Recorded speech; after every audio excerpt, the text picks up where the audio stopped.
네, 명경지수라는 국악 연주로 첫 시작을 열어보았습니다. 시작을 함께 해주신 김효영, 박수나 연주자님께 다시 한번 박수 부탁드립니다. 네, 안녕하세요. 저는 경인 가치 입문 콘서트 사회를 맡은 경인교대 이지영입니다. 일단 다 아시겠지만 핸드폰은 무음으로 되었는지 다시 한번 확인 부탁드리겠습니다.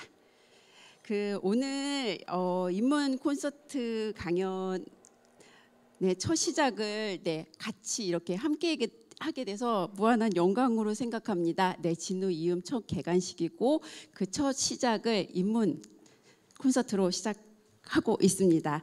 그리고 그 첫 강연은요, 경인교대 명예교수님이신 박인기 선생님께서 강연을 해주시겠는데요. 박인기 선생님을 어떻게 소개해 드려야 될지 고민을 좀 많이 했습니다. 그래서 선생님의 양력, 경력, 학술적인 업적 이런 걸 말씀드리기보다는 저의 주관적인 시점에서 선생님을 소개해 드리는 것이 이 입문 콘서트에 어울리지 않을까 해서 준비해 보았습니다. 나머지 것들은 선생님의 관련된 사항은 팜플렛을 참고해 주시고요. 박인기 선생님은 퇴직 후에도 현역과 변함없이 더 왕성한 학술 활동을 하고 계십니다. 그래서 퇴임 이후에도 학술 대회 가면 늘 기조 강연을 하세요.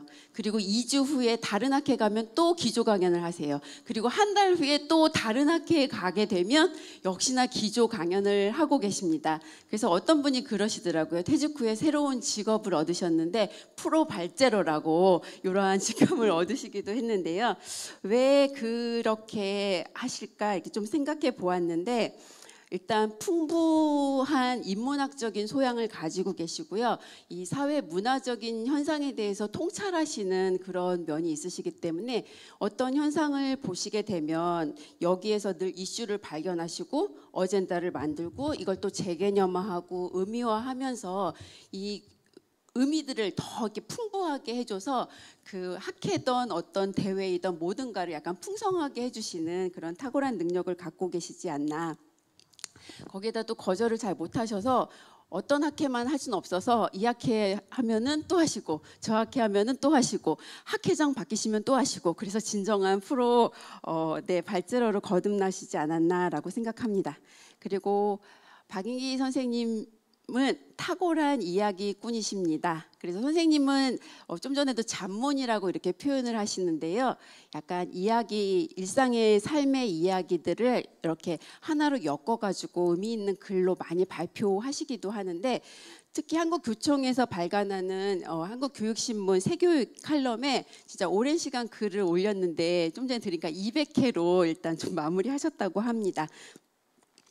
재미있게 이야기를 들려주시는데요. 듣고 나면 그냥 재미로 끝이지 않고 약간 찡하고 약간 뭉클하고 약간 생각을 좀 하게 하고 이렇다 보니까 깨달음을 얻게 되는데, 이 시대의 스토리텔러이시고 거기에다가 의미를 늘 주시는 분이 아닌가라고 생각을 합니다.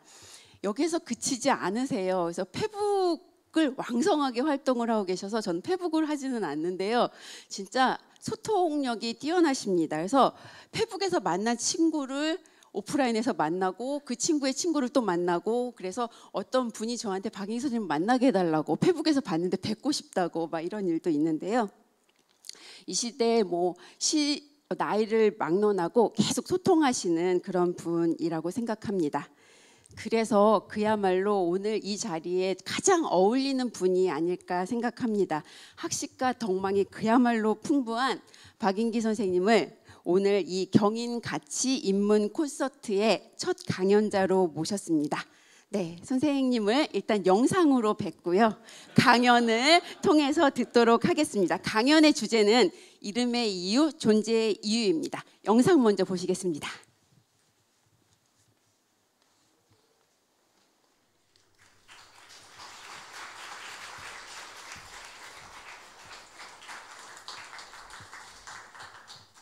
여러분 반갑습니다. 박인기입니다. 저거 몇 달 전에 와서 찍었던 영상인데 오늘 할 강연의 핵심 요소를 제가 다 말씀을 드린 것 같습니다. 우리들 모두가 이제 이름을 가지고 삽니다. 그 이름은 아까 말씀드렸듯이 부모님이 태어날 때 지어준 그 이름이 있고, 내가 어떤 사회적 공동체적 역할을 하면서 그 역할과 관계된 나의 그 직무상의 이름들이 있습니다. 이 두 가지를 다 우리가 너무 기능적으로만 생각지 말고 의미론적으로 생각해 보는 가운데 우리의 품격과 사람됨이 조금 괜찮게 위로 끌어올려질 수 있다. 그 어려운 말로 고양된다 그런 말을 쓰는데, 그런 걸 우리가 조금 지향해 보는 시간이 되었으면 해서 준비를 했습니다. 불러주신 그 경인교대 문예센터 또 경인교대 당국에 고맙고, 또 첫 자리에 제가 서게 됐다는 것을 큰 영광으로 생각을 합니다. 준비한 PPT 가지고 진행을 하겠습니다. 준비한 순서가 있는데 약간 헝클어서 좀 가보겠습니다. 첫 번째 이야기를 먼저 해보겠습니다. 이 이야기하고 반듯한 순서로 가겠습니다. 제가 이런 이야기를 5개를 가지고 나왔는데 시간에 맞춰서 시간이 모자라면 4개에서 끝내고 그렇게 좀 자유롭게 진행을 하겠습니다. 제 친구가 여러 해 전에 저한테 살짝 고민처럼 한 이야기입니다. 아들 장가를 보내는데 아들이 아버지한테 가벼운 이의를 제기했다는 겁니다. 여기 써놓은 거 있죠, 여러분? 아버지, 이번 결혼식에 축의금 들어오는 거 아버지가 관리하시면 안 됩니다. 저를 주셔야 됩니다. 보통 우리가 이제 결혼식 할 때 그런 일은 다 없습니다. 아버지가 대체로 관장을 합니다. 그래, 이놈아, 그거는 그런 법은 없다 이렇게 말하니까, 그런 법은 없다 그렇게 퉁쳐서 말씀하시지 마시고 논리적으로 설득을 해주세요. 제가 결혼하는 행위가 없으면 아예 안 들어올 돈입니다. 그러니까 제 결혼식이 없으면 뭐 축의금이고 뭐고 안 들어온다는 거죠. 그러니까 이거는 흔히 여러분 이 경리과이나 이렇게 이 조직에서 돈을 지출할 때 원인 행위란 걸 하죠. 이러한 원인의 요소가 있어서 이 사업을 하고 이 사업에 이렇게 돈을 지출한다 하는 건데, 그러니까 결혼식이 이 원인 행위고 그거로 인해서 이제 들어오는 축의금이니까 그 원인 행위의 주인공은 자기니까 달라라는 거예요. 아버지가 제 친구인 꼭 이런 상황은 아니었습니다만 제가 조금 이야기를 정리하니까 이렇게 되는 거예요. 할 말이 없더라는 거예요. 아들의 논리에. 맞잖아요, 다. 그죠? 맞잖아요. 저 때문에 들어오는 돈인데 아버지가 다 관리를 한다는 거죠. 야, 어떻게 내가 다 관리를 하냐? 너 신혼여행 갈 때 좀 떼어주기도 하고 등등 한다 그랬더니, 그거는 오히려 그렇게 하셔야 되는 거고, 어쨌든 아버지 이거는 제 돈입니다. 필요하시면 저한테 받아가세요. 전체 저한테 맡기고. 그래서 아버지가 이제 임기응변으로 꺼내온 이야기가, 야, 네 결혼식에 여러 사람이 오지만은 내 친구들, 내가 아는 사람이 내는 축의금이 거의 70%야. 네 친구도 있고 네 직장 동료들도 있겠지만 네 거 잘해봤자 30%밖에 안 된다. 그러니까 이야기가 상당히 각박한 상태로 흘러간 거죠. 부자 간에 지분이 얼마다 가지고 싸우고 있으니까. 요거는 조금 더 논리가 있는 말이란 말이죠. 그러면 아버지 그 30%는 손대지 마세요. 아들이 물러섰어요. 그러나 뭐 논리적으로는 그렇다 하더라도 제 친구인 아버지가 생각하니까 상당히 괘씸합니다. 뭐 내가 너를 키울 때 뭐 더 하고 이렇게 공을 들였는데 뭐 이런 이야기도 소용이 없었어요.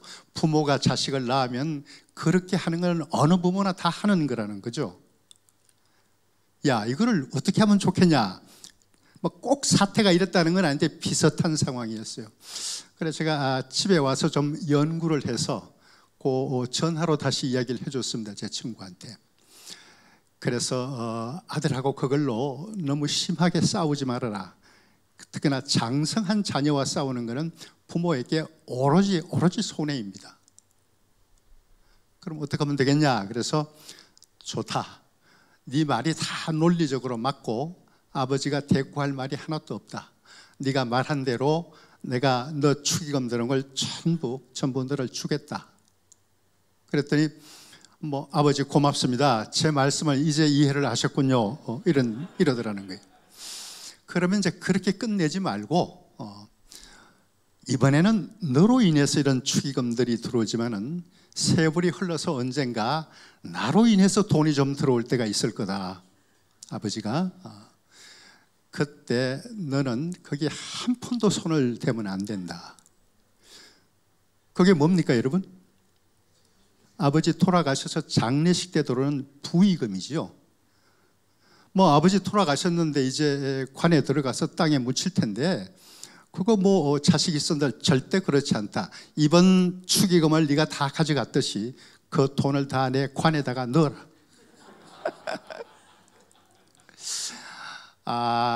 아들이 한참 생각하다가 아버지 제가 생각이 거기까지 미치지 못했습니다. 여러분 신랑 아버지를 우리가 뭐라고 불러요? 제가 저 밑에서 두 번째 줄에 써놨습니다. 혼주라 그러죠. 혼주. 혼인 예식의 주인이라는 거죠. 이게 아버지의 역할 이름 속에 이 웨딩 동안에 아버지의 역할 이름은 혼주예요. 물론 저쪽 딸 집의 아버지도 혼주죠.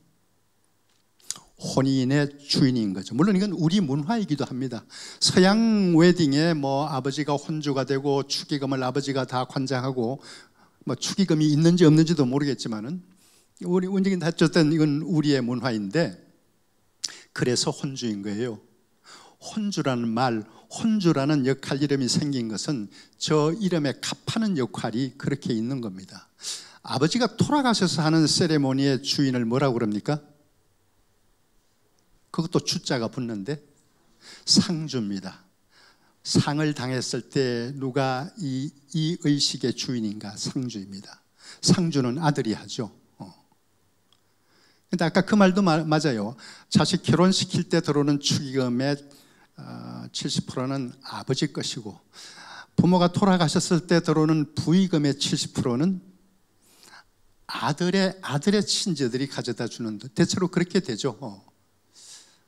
그래서 여러분 혼주, 상주라는 저 이름이 우리 사는 사회의 질서를 만들어요. 그러니까 혼주와 상주의 기능, 역할 이름을 기능적으로 보지 않고 조금 더 들여다보면은 사람들이 자라서 결혼하고 살다가 죽고 이렇게 그 생애를 운행하는 동안에 일어나는 일들의 보이지 않는 질서와 순환이 혼주와 상주라는 두 역할, 두 이름의 이 관계 속에 상호성 속에 우리의 생애 구조가 놓인다 하는 것을 보게 되는 거죠.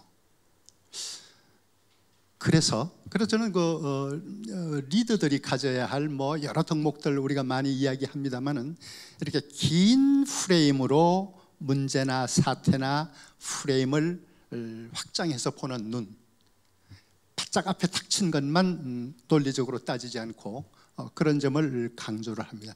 저는 여기 혼주와 상주로만 요 이름의 순환적 섭리를 이야기했습니다만은 다른 여러 예에도 우리가 조금만 들여다보면 그게 관계없는 이름들인 줄 알았는데 우리 삶의 전체 회로 속에 전체 순환체계 속에 이것들이 조화롭게 맞물려서 돌아가는구나 하는 것을 알 수가 있습니다. 제가 이제 이런 프레임으로 이야기하니까 혼주, 상주의 자리가 또 그렇게 매김이 되긴 합니다만은 물론 또 다른 프레임으로 보면은 이런 이름들이 갖는 또 다른 의미들이 있을 수 있겠죠. 그래서 이름과 여기 이제 저 혼주, 상주는 이를테면 이름과 어떤 그 인간 존재, 사회적 존재죠. 존재의 관계를 말했는데 이름과 존재, 이름과 사물 사이에 관계의 올바름이 무너지게 되면은 그게 깨지게 되면은 발음이 무너진다. 그러니까 사기, 선동, 선전, 뭐 혹은 그저 이런 것들이 사물과 이름 사이의 관계가 반듯하던 것에서 삐끗하거나 틈이 생기거나 단청이 생기면은 이제 허위가 생기고 가짜가 생기고 선동, 선전이 일어나고 이렇게 된다는 거죠. 그래서 이름의 중요성이 존재의 중요성이기도 하지만 그 존재와 존재들의 관계를 보면은 세계의 질서, 순환의 원리 이런 것들이 이 속에 들어있다 하는 겁니다. 이게 제가 첫 번째 이름의 이야기를 이렇게 꺼내봤습니다. 앞으로 돌아가 보겠습니다. 여러분, 제 이야기는 저는 좀 열린 방식으로 말씀을 드린다고 생각하는데, 혹시 내가 너무 규정적으로 이렇게 말씀을 드리는 게 있다면 여러분 조금 자유롭게 해석을 해보시기 바랍니다. 그래서 이제 이 주제, 내 이름이 내 존재를 제대로 걸머쥐고 가는가, 스스로에게 좀 물어보시기 바랍니다. 그리고 같은 명제 같습니다만 조금 위상이 다른데, 나라는 현재의 존재는 내 이름에 합당한가? 이렇게 물어보시면은 아니다, 조금 어긋나 있다, 이름이 존재에 못 따라간다, 존재가 이름을 값하지 못한다, 이런 자기 성찰이 가능해지는 것도, 저 자신도 물론 저 물음 앞에 당당하거나 부끄럽지 않거나 그러지 않습니다. 저도 많은 부끄러움을 가지고 있습니다. 요 옆에 있는 그림이, 제가 밑에 그 그림 설명을 해놓은 것 같은데 빠뜨렸네요. 고호의 그림입니다. 고호, 빈센트 반 고호. 저 그림의 제목은 고갱의 의자, 그렇게 되어 있습니다. 고호가 고갱하고 아를르에서 잠시 같이 산 적이 있습니다. 살다가 그 면도칼로 귀를 베이고 해서 난리가 났습니다만은, 우리가 어떤 자리를 보게 되면은 존재를 떠올리게 되죠. 여기 이제 고갱이 늘 쓰던 그 의자를 그림으로 그린 건데, 의자 위에 놓인 저런 소품들은 아마 고갱의 손때가 묻었던 것이라고 생각이 됩니다. 그래서 때로는 우리가 나의 존재를 이름으로 바로 쳐다볼 때도 있지만은, 그렇지 않을 때는 내가 앉아 있는 자리를 가만히 성찰해 보는 것도 존재와 이름의 관계를 들여다보는 방식이 되겠다, 그렇게 생각을 합니다.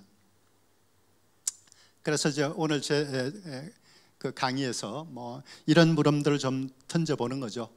나는 내 이름을 걸고 무엇을 맹세할 수 있나? 서양 사람들은 이름을 걸고 맹세 같은 걸 많이 해요.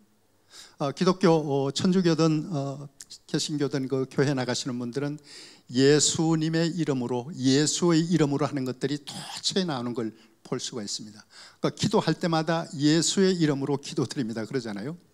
그 이름에 대한 의미론적 가치 보이는 동상이 조금 차이가 있는데, 그 개인 존재에 대한 믿음을 표상하는 걸로 이름을 가장 앞장서서 내세우는가. 그만큼 이름은 명예하고도 관계가 되죠. 명예의 명자가 이름이거든요. 네. 나는 어떤 이름을 갖고 싶어 하는가. 물론 이제 부모님이 주신 이름이 있는데, 내가 내 마음으로 생각하는 나의 브랜드, 나의 이름을 하나 따로 자유롭게 갖는다면 나는 이런 이름을 갖고 싶다, 그런 소망을 한번 생각해 보시고요. 그래서 이제 물어봅니다. 그 이름이 뭘 의미해? 그 이름이 뭘 의미해? 그게 무슨 의미가 있지? 말해줘 했을 때, 내가 이런 이름을 추구하는 게는 내가 부여하는 이런 의미가 있어. 그러니까 의미는 고답하고 심오한 것일 수도 있고 소박하고 단순한 것일 수도 있습니다. 가난에 너무 찌들게 살아서 돈 좀 벌고 싶어, 그 이름에 그거 나타낼 수 있죠. 그 다음에 만약 그 이름이 성공을 의미하는 건가, 자유를 의미하는 건가, 이렇게 물어볼 필요도 있습니다. 요 질문은 제가 만든 거니까 절대적인 것은 아닙니다만은, 내가 추구하는 이름들이 이게 나에게 어떤 성공의 의미가 있어? 성공 쪽이 아니라면 내 존재의 어떤 자유 가치를 이 이름이 표상할까? 이 고민을 좀 해보시기 바랍니다. 저는 비교적 그래도 괜찮은 그 대답이 그냥 나를 의미해, 그것뿐이야, 이 대답도 괜찮아요. 그때 나를 의미한다는 것이 뭔가는 더 두고 그렇게 생각해 나가면서 자아를 닦아 나갈 수 있는 거죠. 그 다음에 끝으로 이름 얻어서, 다르게 말하면 성공해서 명예가 됐든 권력이 됐든 부가 됐든 아니면 또 다른 가치가 됐든 그 이름 얻어서 뭐 할 건데, 이 질문 반드시 해보시기 바랍니다. 저 코미디 프로그램에 그래가지고 뭐 할 건데 소고기 사 먹을 거다, 그런 저 코미디가 유행한 적이 있었죠. 우리가 추구하는 저 이름의 가치 그 너머에 또 다르게 내가 설정한 가치가 있는가를 반드시 물어보셔야 될 겁니다. 그래서 부를 추구해서 그 브랜드를 추구하는 사람이 부에 도달했을 때 그 부를 넘어선 가치를 자기가 따로 갖고 있지 않으면 반드시 타락합니다. 반드시 타락하게 되어 있습니다. 그건 권력도 마찬가지고 명예도 마찬가지입니다. 바로 그 권력 때문에, 바로 그 명예 때문에, 바로 그 돈 때문에 이제 내리막길로 가게 되는 거죠. 그래서 성공의 브랜드를 내가 이름으로 추구했을 때 비욘드, 그것을 넘어서서 내가 갖고 있는 관념적으로 말하면 정말 진정한 나의 존재 이데아는 뭔가, 이런 거를 자꾸 생각해 두라는 거죠. 너무 관념적이고 이게 헛된 것 같아서 그게 무슨 실용적 뭐가 있나 이렇게 생각하실 수도 있는데, 그런 생각을 잠시 품어본 사람하고 그런 생각 전혀 않는 사람하고는 그 삶의 질이 많이 다르다 하는 말씀을 드리고 싶습니다. 여기 나온 것들을 한번 생각을 해보시죠. 그러니까 오늘 제가 드리는 말씀은 이름, 의미, 존재, 삶, 요 네 개의 말뚝안에서 나란 누구인가, 나는 어떤 사람인가를 생각해 보는 겁니다. 이 유명한 명화들을 보면은 씨 뿌리는 그림들이 굉장히 많이 있습니다. 화가마다. 여기 오늘 소개한 거는 제가 프란츠 헤닝이라는 사람의 씨 뿌리는 사람인데, 아까 고호의 작품에도 씨 뿌리는 게 많이 나옵니다. 그러니까 결국 이름을 우리가 의미론적으로 생각한다는 것은 내 존재의 의미가 뭔가를 씨를 뿌리는 사람이 어떤 기대와 소망을 갖고 내 존재를 키우듯이 그렇게 되어 간다는 거죠. 그런 여러 상징들을 이 시간에 생각해 보자고 이렇게 걸쳐놔 봤습니다. 두 번째 이야기입니다.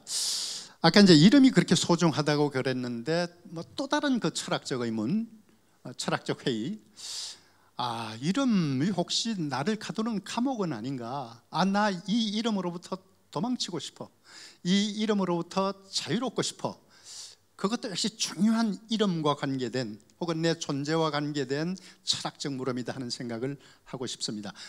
철학 논변으로는 긴 이야기지만은 여기 노천명의 시 하나로 제 말씀을 드려볼까 합니다. 노천명의 시 중에 이름 없는 여인이 되어 하는 시가 있습니다. 근데 이 시 읽기 전에 잠깐 노천명을 소개를 하면은 지금은 여류문학과 그런 말을 안 쓰는데, 이제 양성평등의 어떤 저거에서 한국 현대문학의 대표적인 그 여류 시인이죠. 근데 이렇게 살아오는 동안에 일제강점기를 거치면서 약간의 친일 논란도 있었어요. 힘들었겠죠. 이게 그냥 무식하게 사는 사람이 아니고 그래도 지성인의 레벨에 있는 사람인데, 그러다가 어쨌든 해방되고 그런 그 소용돌이 속에서 유교를 맞이했는데, 유교 때 인민군이 서울에 들어오고 그 사흘 만에 서울이 뺏겼지 않습니까? 미처 피란을 못 갔어요. 미처 피란을 못 가서 이게 이제 서울을 점령한 인민군한테 이 노천명의 존재가 부각이 된 거죠. 충분히 활용하려고 그러겠죠. 이게 본의 아니게 서울을 점령한 인민군의 부역을 했습니다. 대한민국을 거슬리고 거기 붙었어요. 부는 붙을 붙자고 역은 거슬린다는 거, 부역자가 되었습니다. 서울을 수복하고 다시 이제 그 대한민국 정부가 들어섰을 때 이렇게 사회적 엘리트들 중에서 대개 그렇게 부역을 한 사람들은 북으로 같이 넘어갔죠. 그런데 이제 이 노천명은 자기 본의가 그게 아니었으니까 서울에 남았는데, 하여튼 유교 인민군 치하에서 인민군에 붙어서 부역을 했다고 해서 상당히 그 심한 고초를 받았습니다. 불려가서 조사를 받고 또 감옥에 갇히기도 하고. 힘들죠, 여러분. 힘들어요. 그러니까 본인이 반듯하게 살려고 했지만은 나를 둘러싼 역사와 시대의 경랑이, 험한 파도가 나의 이름을 가만두지 않는 겁니다. 요 시는 여러분 하여튼 이런 멘탈이 있었으니까 이런 시를 썼겠죠. 그러니까 나 시인으로 명예를 안 가져도 좋아. 나를 누가 몰라줘도 괜찮아. 나는 오히려 이름 없는 여자가 되겠다. 이런 멘탈을 여기 소개한 건데 아주 소박합니다. 이런 정서는 우리 한국인들이 많이 갖고 있죠. 이름 없는 여인이 되어 어느 조그만 산골로 들어가 나는 이름 없는 여인이 되고 싶소. 초가지붕에 박넝쿨 올리고 산밭엔 오이랑 호박을 놓고 들장미로 울타리를 엮어 마당엔 하늘을 욕심껏 들여놓고 밤이면 실컷 별을 안고 부엉이가 우는 밤도 내사 외롭지 않겠소. 뒤에 조금 더 있습니다. 기차가 지나가 버리는 마을 노장 풋내 수수엿을 녹여 먹으며 내 좋은 사람과 밤이 늦도록 여우 나는 산골 얘기를 하면 삽살개는 달을 짓고 나는 여왕보다 더 행복하겠소. 노천명의 경우는 오히려 그 이름 때문에 역사의 경랑 속에서 고초를 겪게 됩니다. 네가 네 멘탈 똑바로 가지고 지조와 정의를 지켜야지. 물론 이렇게 탁달할 수도 있습니다. 그러나 인간은 원래 인간의 그 개체 존재 자체는 대단히 약한 존재이거든요. 그래서 이런 물음을 붙여보는 겁니다. 이름은 존재를 가두는 감옥인가? 노천명은 지금 이런 시를 쓰는 점에는 노천명 이런 이름 말고 다른 소박한 이름을 하나 따로 가졌으면 좋겠다, 그 생각을 했을지도 몰라요. 제가 이 노천명의 경우를 보고 가끔 상상을 해보는 사람 중에 윤동주 시인이 있습니다. 제가 목감기가 심하게 와가지고 목이 금방금방 건조해서 자꾸 이걸 마시게 됩니다. 윤동주 시인은 젊은 나이에 일찍 후쿠오카의 감옥에서 가족들이 젊은 윤동주의 시신을 돌려받는 방식으로 일생을 마감했습니다. 그래서 우리는 동주 시인이 가지고 있는 정말 맑고 곧고 그다음에 지조 있고 이런 모든 덕 있는 요소들을 젊은 윤동주 시인의 영혼에서 찾고 그 가치를 둡니다. 그런데 제 상상은 일제가 더 식민지 강점을 지속하고 그러다가 해방이 되고 좌우 이념 대립의 혼란 속에서 지식인들이 고통받고 6.25라는 전쟁을 거치면서 어느 편이 되었어야 될 거예요. 노천명인들 이 사람이 김일성 체제를 좋아했던 사람은 아니거든요. 그 뒤에 우리 현대사에서 겪는 여러 역사적 경랑 속에서 윤동주는 온전하게 우리가 지금 평가하고 바라다보는 그 이름을 유지했을까?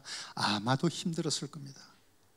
윤동주가 70을 살았다 80을 살았다 그러면은 그 이름에 온갖 상처기가 날 수도 있어요. 물론 일어나지 않은 일을 상상만 가지고 말하는 것은 한계가 있지만은, 그래서 이름을 잘 보존한다는 것은 그 이름을 가진 그 존재의 노력과 의지와 철학도 있어야 되지만은 내 존재를 둘러싼 역사나 사회나 이데올로기의 물결 경랑들이 나를 어떻게 핥히고 지나가는 것 속에 내가 운명적으로 어떤 맞닥뜨림을 갖느냐 하는 것하고 연관이 있습니다. 우리가 지금 저처럼 이렇게 오래 산 사람도 있고 아직 많은 인생의 시간을 남겨둔 사람들이 있을 텐데 내 이름에 어떤 운명의 물결들이 올 것인가, 그때 나는 내 이름을 보존하기 위해서 어떤 태도나 멘탈을 지금부터 다져야 할 것인가, 이런 생각을 해볼 필요가 있겠죠. 자, 넘어갑니다. 세 번째 이야기는 이것도 조금 다른 이야기입니다. 제가 이야기를 이렇게 5개로 나눈 거는 크게 보면서 여러분들이 그 5개 이야기를 네트워킹을 시켜서 괜찮은 의미들을 만들어내면 더 좋고, 이렇게 5개로 나눈 것들은 이름과 존재의 상관성을 따져보는 화두들이 각기 다른 방향으로 이렇게 있을 수 있다는 거죠. 여러분, 모든 이름은 시간과 더불어 상투화가 된다. 여러분, 발바닥 살이 이게 오래 이제 나이를 먹고 그러면 각질화가 되죠.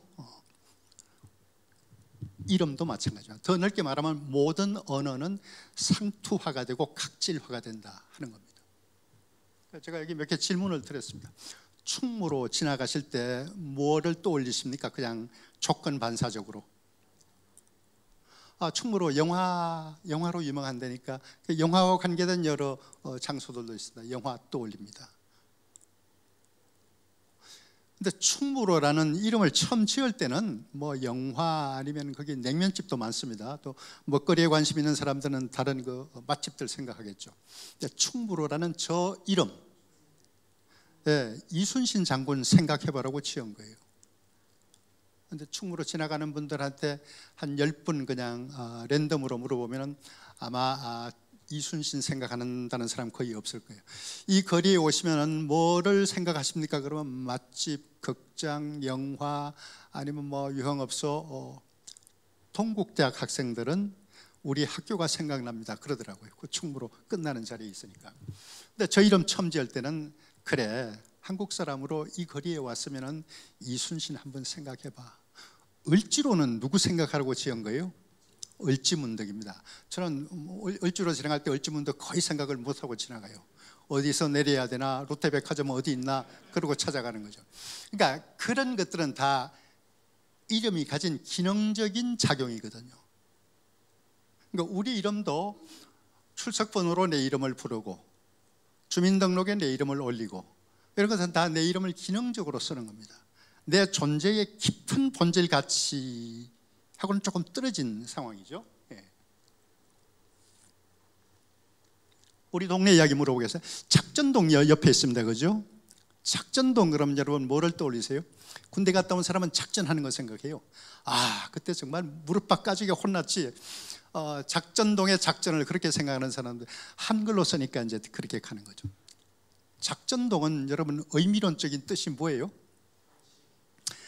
까치작자 밭전자입니다. 까치가 많이 날아들었던 밭이라는 거죠. 아마 그런 연고가 어딘가 있을 거예요. 그러면 까치라는 동물, 까치가 갖는 뭐 민속적인 상징성도 있거든요. 그러니까 작전동을 여기 경인교대 입구역 고담역이 작전역이다. 맞죠? 네. 그렇게만 생각하면 이제 작전동이라는 거 공간을 지각히 교통기능적으로만 생각하는 거죠.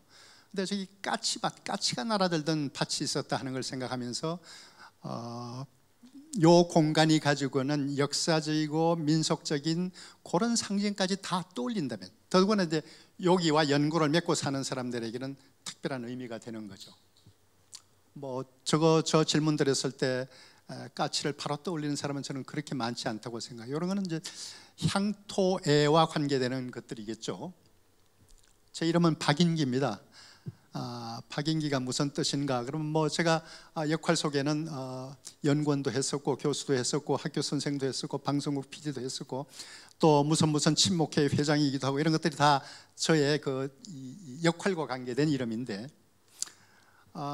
제 조부가 지어준 이름. 지금 여러분 조부님이 됐든 조부모가 됐든 부모님이 됐든 내 이름을 지어줄 때의 그 의미를 생일날 정도는 생각해 보셔야 돼요. 생일날 정도는.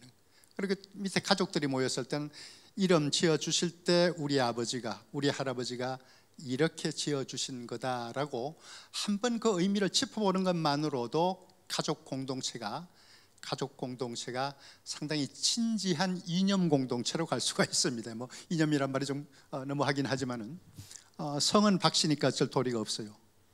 요 이는 제 조부가 하신 말씀이에요.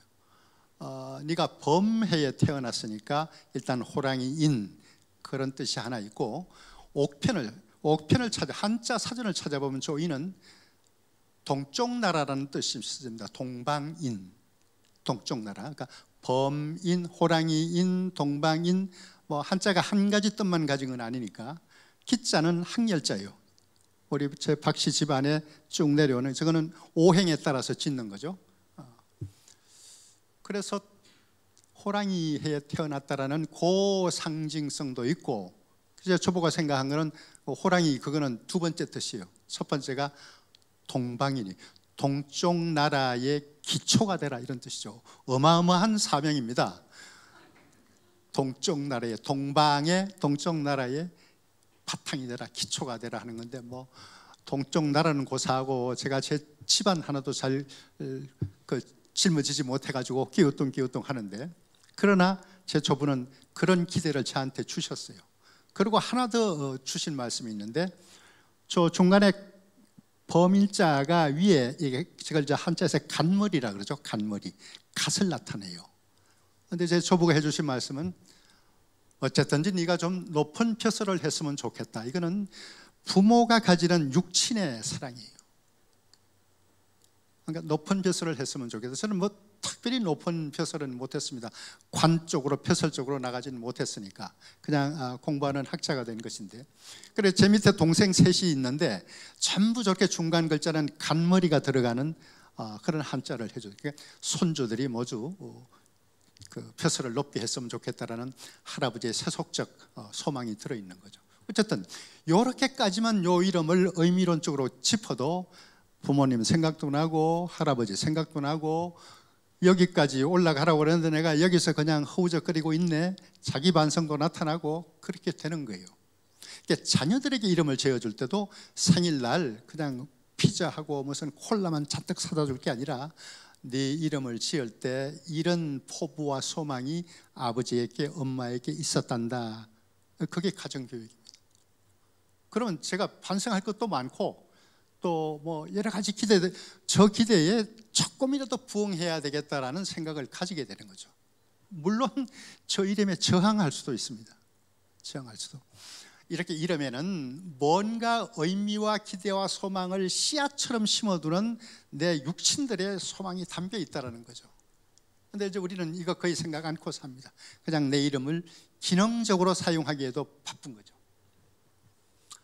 그런데 이런 의미가 퇴색하면 이름은 원 존재에서 멀어집니다. 이미 충무로, 을지로, 세종로 뭐 이런 이름들 우리가 10중 8구는 원 발생론적 의미는 생각지 않는 거죠. 기능적으로만 쓰는 거예요. 저거는 공간 이름만 그런 게 아니라 우리 사람 이름도 그렇다는 겁니다. 모든 이름은 상투화한다, 각질화된다. 그러면 각질화가 되면 그 안에 들어있는 의미도 그대로 딱딱하게 굳어버려서 용도 폐기가 되는 겁니다. 자연히 우리가 인생을 살면서 새로운 이름에 대한 소망이 생기게 되죠. 그 이야기를 네 번째 이야기에 넣어봤습니다. 지금 우리 현대 사회가 복잡해지면서 우리는 원튼 원치 않든 나라는 자아는 다중성을 띨 수밖에 없어요. 그러니까 일관된 단일한 자아로 내가 당면하는 모든 사회적 장면을 다 요 단일한 자아로는 헤쳐나가기 힘들어요.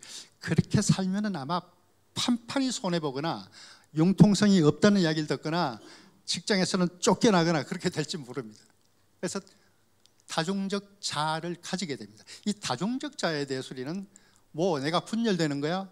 나 그렇게 왔다 갔다 하는 사람 아니야? 이렇게 볼 것이 아니라 다중적 자아가 갖고 있는 건강한 동력, 이 다중적 자아로서 나를 정리하는 뭔가 약간 미래지향적인 어떤 자기 역동성, 이런 걸 찾아볼 필요가 있다고 생각을 합니다. 여러분 각자에게 질문해 보십시오. 나의 현재 나라는 사람을 나는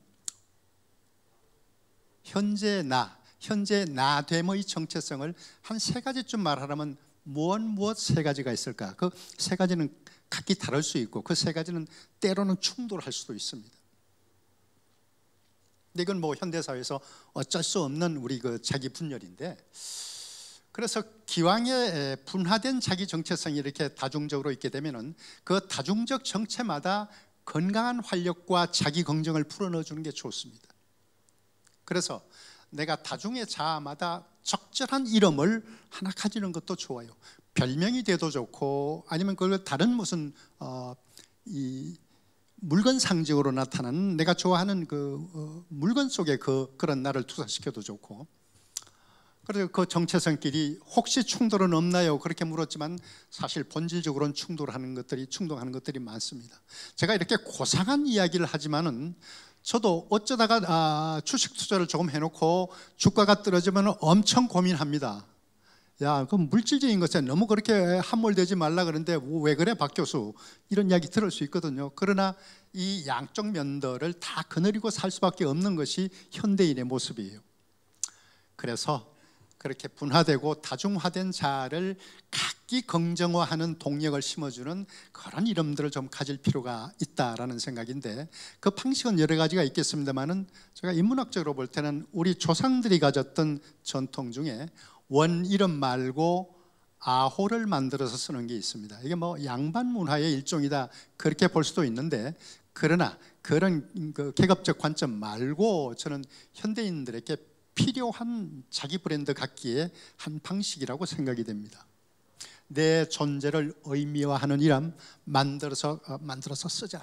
저는 동생 셋 있는데 밑에 동생, 그 밑에 동생 다 아호를 지어줬어요. 지어주고 아호를 지으면 여러분 그 호를 지은 호보, 호를 지은 그 내력을 글로 써서 전하고, 그 호를 인사동에 가면 낙관 만들어주는 데가 있습니다. 그 낙관을 새겨서 그렇게 이제 줘야지 호를 온전하게 이렇게 만들어주는 게 되는데, 여러분 호 가지신 분들 이게 흔히 뭐 젊은이들에게 필요 없고 시니어가 되면 필요한 거다. 조금 명예나 사회적 그 네임 레벨이 높아지면 필요한 거다 그러는데 뭐 굳이 그럴 필요 없습니다. 마치 우리가 그 강아지에게도 이름 부여하고 아기 가졌을 때 태아로 있는 동안에 태명을 부여하듯이 이름을 다중적으로 활발하게 역동적으로 활용하는 거가 각질화되고 상투화되는 내 이름을 다시 재생시키는 것이 될 것 같습니다. 소파 누구의 호예요? 방정환. 무슨 뜻이에요? 잔물결, 작은 파도니까 잔물결 그런 뜻이죠. 소파 방정환은 호가 한 30개쯤 됩니다. 그 어린이 잡지에 어린이들을 위한 글을 쓰는데 어린이 잡지에 쓸 글을 내줄 사람들이 없어가지고 그 시절에 본인이 다 써요. 20몇 개씩 글을 쓰고는 그거 다 방정환 그러면 웃기잖아요. 그러니까 그 글의 성격에 따라서 아이들이 좋아할 만한 이름으로 아주 코믹한 호를 가진 것들도 있습니다. 이것이 소파의 일상적인 삶을 굉장히 역동화시켜 주는 거죠. 율곡 이 선생이죠.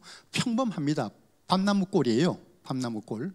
그러니까 뭐 본인의 그 소박한 것을 동경하고 추구하는 그런 멘탈이 여기 반영이 된 거예요. 소월, 흰 달입니다. 흰 달, 하얀 달. 육사 시인이죠.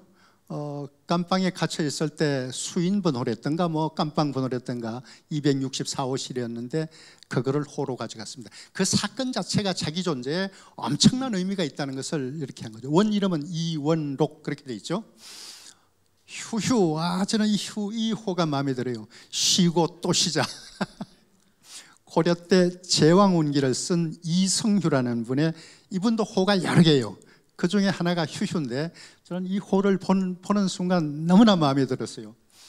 한자로 안 쓰고 외설, 그 소나무 하나 이렇게 선 것, 외설을 굳이 한자로 바꾸면 일송정의 일송이 되겠죠. 호암, 이병철의 호입니다. 호수에 있는 바위. 거성이 누구 호인지 아세요? 거성. 박명수 호입니다. 박명수의 호가 거성입니다. 뭐 약간 치기도 있고 그런데 본인이 역할 수행하는 그 개그맨답게 이런 거 하나 붙여가도 다녔는데, 저는 뭐 이런 문화 방식을 따르는 것은 좋다고 봤습니다. 다중의 자아로 살아가는 사회다. 나는 무슨 다른 이름 하나를 더 가질까? 이 고민을 해보시는 것도 여러분 삶에 활력을 넣는 것이다. 그렇게 생각을 합니다. 이제 우리가 다, 뭐 여기 다는 아니지만 교실에서 일을 하시는 분들인데, 이름을 불러주면 학생의 존재가 온다. 마이클 샌들 여러분 잘 아시죠? 정의란 무엇인가, 뭐 전 세계적으로 영향을 준 그 저서이고, 이걸로 그 영상 강의를 큰 것들을 많이 했습니다. 이 강의 제가 교수법이라고 썼지만은 특별한 교수법이 아니에요. 강의를 하고 이제 객석에 질문을 받잖아요. 질문을 하면 질문한 사람에게 반드시 물어봅니다. 이름이 뭐냐 물어봐요. 그럼 이름을 들었으면 그 이름을 다시 불러줘요. 그 질문에 답할 때. 근데 이게 저는 대단히 인상적이었어요. 저도 많은 학생들을 가르치지만은 그렇게 하진 못했거든요. 이름을 불러주셔야 돼요. 그러니까 우리가 받았던 교육 중에 별로 안 좋은 것이, 자, 오늘은 5번, 15번, 25번, 35번 이렇게 대답한다. 이게 여러분 그 존재는 다 증발돼 버리고 기호로 남은 어떤 학생을 부르는 거죠. 또 어떤 선생님들은 자기가 잘하는 학생이 영철이고 뒤에, 영철이고 앞에 이렇게 물어보는 경우가 있어요. 영철이만 좋고 다른 사람은 다 기분 나쁩니다. 그렇게 했던 선생님들 많습니다. 이름을 불러주실 필요가 있어요. 제 그 학번 동기 중에 지구과학을 가르쳤던 오종실 선생이라고 있는데, 이분은 반에 들어가서 학생들 그 출석부를 받으면은 그 이름을 전부 지구과학적 명제로 바꿔줘요. 가령 서동자라는 여학생이 있으면은 동자야, 지구는 서에서 동으로 자전한다. 이렇게 학생들마다 이름 하나하나를 다 지구과학적 원리로 베풀어줬어요. 이거 대단한 정성입니다. 그래서 나는 학생들의 이름을 어떻게 부르는가 좀 고민을 하실 필요가 있겠고, 아이들이 선생님하고 부르면은 선생님다워야 하겠다는 태도가 생깁니다. 내가 어떤 이름으로 불림을 받았을 때 나도 모르는 무의식 기제 속에 그래, 저 이름대로 내가 살아야지, 그런 생각이 들어요. 제가 솔직히 고백하건대 제가 교육자로 일생을 지내지 않았더라면 얼마나 엉망으로 살았을까, 그런 생각이 드는 겁니다. 그러니까 이 역할과 관계된 이름을 내가 내 존재와 관계되어서 결부시키다 보니까 그럭저럭 이 지뢰밭 같은 인생길을 영케도 지뢰 밟지 않고 이렇게 지나온 그런 것을 보게 됩니다. 그래서 우리가 이름, 즉 서명을 하게 되면 계약이 성립되는 것과 같이 거기는 내 존재 전체를 걸고 계약을 하고 서명을 하는 거거든요. 그런 생각을 해보게 됩니다. 그래서 직책, 역할 이름이 없으면 조직은 조직이 될 수 없다. 어떤 조직에서 지금부터 일체 팀장님, 계장님, 과장님, 사장님 절대 그렇게 부르지 말고 그냥 이름으로만 불러라 그러면 그 회사는 빠른 시간 안에 조직이 망가질 겁니다. 그래서 우리가 사는 세계의 큰 순환을 지배하는 원리도 이름과 존재의 상관성 속에서 생기고, 나와 너의 일대일적인 퍼스널한 관계의 친밀도나 심화도도 이름을 존재와 결부시켜서 얼마나 진지하게 불러주느냐에 달려있다, 그런 생각을 해보게 됩니다. 우리 동양의 전호는 사제상의 명실상부라는 쉬운 한자어도 이름과 실제가 서로 잘 붙어서 맞아떨어진다 하는 생각이죠. 그 논어에 나오는 군군 신신 보부자자, 이건 외우기도 좋고 쓰기도 좋고, 임금은 임금다워야 하고, 신하는 신하다워야 되고, 아버지는 아버지다워야 하고, 자식은 자식다워야 한다. 이게 역할 이름에 대한 충실성, 성실성을 말한 것인데, 저는 우리말 그 전미서 중에 답다라는 말이 갖는 아름다움을, 존재와 이름의 연관을 포장해주는 말이라고 생각합니다. 물론 깡패답다, 도둑놈답다의 답다도 있지만은, 그러나 그 존재의 실체와 진면목을 그대로 언어로 구사하고 이름으로 반영시켜주는 것이 명실상부에 있다, 그렇게 보여집니다. 공자는 저것을 정명사상이다, 이름이 바로 서도록 하는 것, 이름이 바로 서면 세상이 바로 선다라는 생각이죠. 정명사상, 그렇게 정리를 해볼 수가 있겠습니다. 시간이 다 돼간다는 사인을 몇 번 앞에서 받았습니다. 우리는 이름으로 내 존재를 실천한다. 존재를 실천한다. 나의 이름 실천은 인간적인가? 그래서 교육적인가? 이게 인문학 강좌이기 때문에 인간적인가에, 인간적이라는 가치에 방점을 좀 둬봤습니다. 여기까지가 제 말씀입니다. 네, 지금까지 박인기 선생님의 강연이었고요. 앞에 시작에서도 음악과 함께 시작해 주었는데요. 뒷마무리 역시도 음악과 함께 마무리할 예정입니다. 음악 준비하는 동안 잠시 기다려 주시면 되겠습니다. 네, 음악 준비하고 있겠습니다.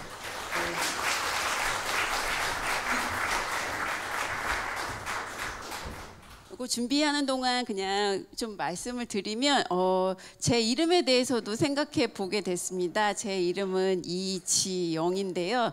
사실 저희 아버님이 갔을 때는 덕산에서 태어났다고 해서 덕순이라고 이름을 지으려고 했어요.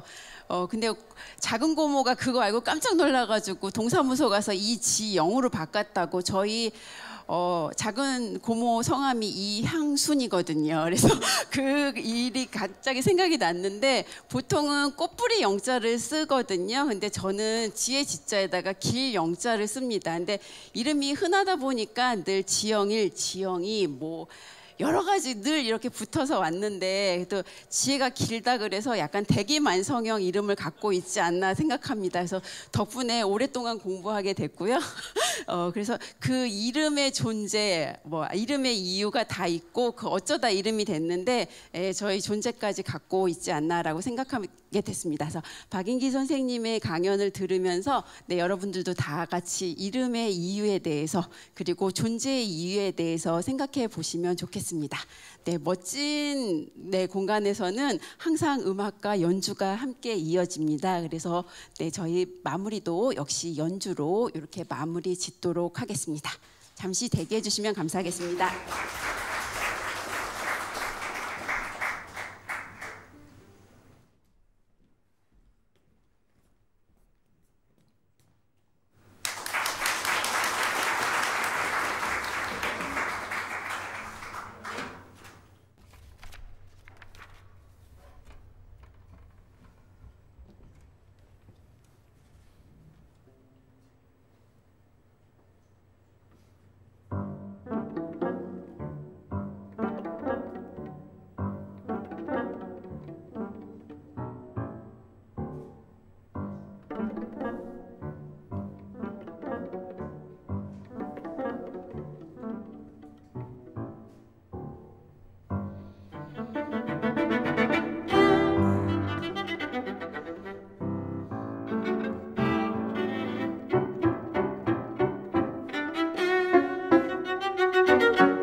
감사합니다.